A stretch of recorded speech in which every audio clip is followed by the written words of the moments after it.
Queremos resistir, ay Carmena, el ejército del Ebro, bum, bam. Donc nous sommes les reposeurs. Ceux qui ne connaissent pas, nous sommes un collectif parisien qui agit contre l'invasion publicitaire dans le métro. Donc, notre démarche c'est quoi? C'est coller des papiers sur les affiches, des papiers qu'on peut retirer très facilement. Alors des petits papillons, aussi coller des petites affiches, alors des formats variables, en espérant qu'on ne va pas trop nous emmerder à ce sujet. Il n'y a pas de dégradation, il n'y a pas d'infraction. Il n'y a pas de tractage. Et puis il n'y a pas de tractage, donc si jamais quelqu'un vous interpelle, comment réagir? Très simplement, vous dites, bon ben, il n'y a pas de dégradation, on l'enlève. D'accord. Et puis si vous demande de tout enlever, vous enlevez, vous les prenez, puis vous allez autre part et vous les posez autre part. Et le règlement prévoit interdit le dépôt d'objets sur la voie publique. Et donc si on essaye de vous mettre une contravention sur ce chef d'infraction, vous dites que non, que vous n'êtes pas en train de déposer sur la voie publique, mais en train de poser sur un espace qui a été en fait concédé à un propriétaire privé. On va poser ces affiches aussi sur les publicités. C'est des messages personnalisés qui ont été dessinés lors d'un atelier vendredi dernier. Et donc chacun y a été de sa phrase, de son dessin, c'est assez joyeux. Vous verrez ça tout à l'heure. C'est pour dire non à l'agression publicitaire dans le métro qui devient insupportable, surtout avec les écrans, les nouveaux écrans lumineux. L'espace public est devenu une espèce de zone de non-droit finalement, pour de l'argent facile et sans limite. Il n'y a rien tel que la télévision pour vous enlever vos anticorps. On anesthésie toute capacité de résistance. En fait, moi je trouve ça super sympa parce que c'est une action assez light. Au niveau juridique, on est quand même assez couvert, même si, bon, à chaque fois, quand même, on a les policiers et les RG qui viennent. Mais il y a très très peu de risques dans cette action parce qu'en fait, on ne dégrade pas. On met juste des post-it sur les affiches. Donc des espaces privés, parce que on n'est plus dans l'espace public, donc sur des affiches qui sont gérées par quelqu'un d'autre que le public, donc des affiches dans le métro. Donc c'est très light, comme c'est absolument pas dégradant, et c'est juste pour signifier qu'on en a ras-le-bol de la pub, parce que la pub, au bout d'un certain temps, elle nous envahit.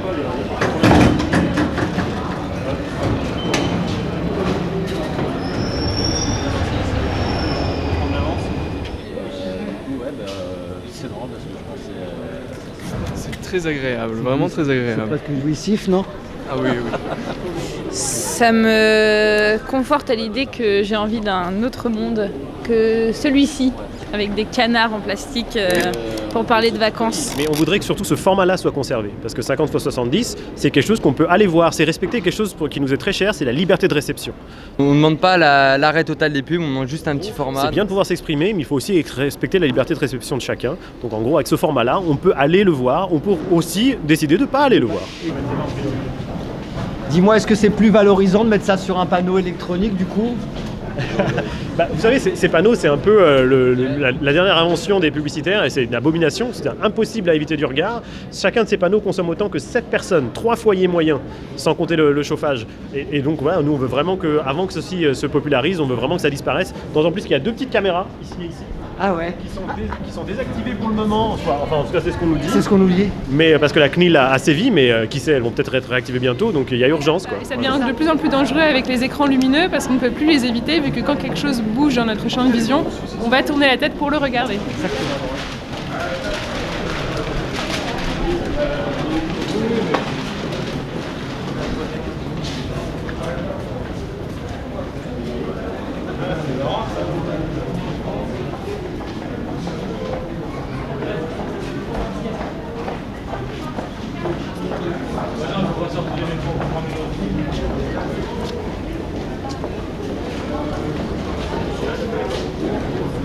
Alors on t'a contrôlé, qu'est-ce qu'on t'a dit?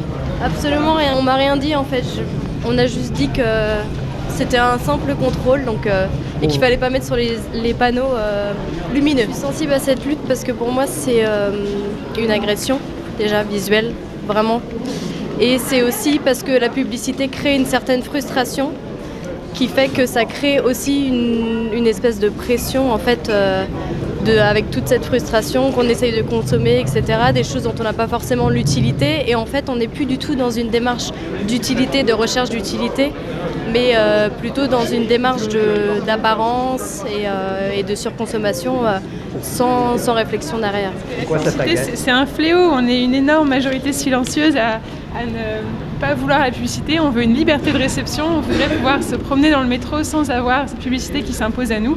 Alors ça pousse à consommer, à polluer, il y a des publicités qui sont sexistes, qui essaient d'instrumentaliser les enfants. Tout le monde devrait nous suivre en fait parce que on en a marre, quoi.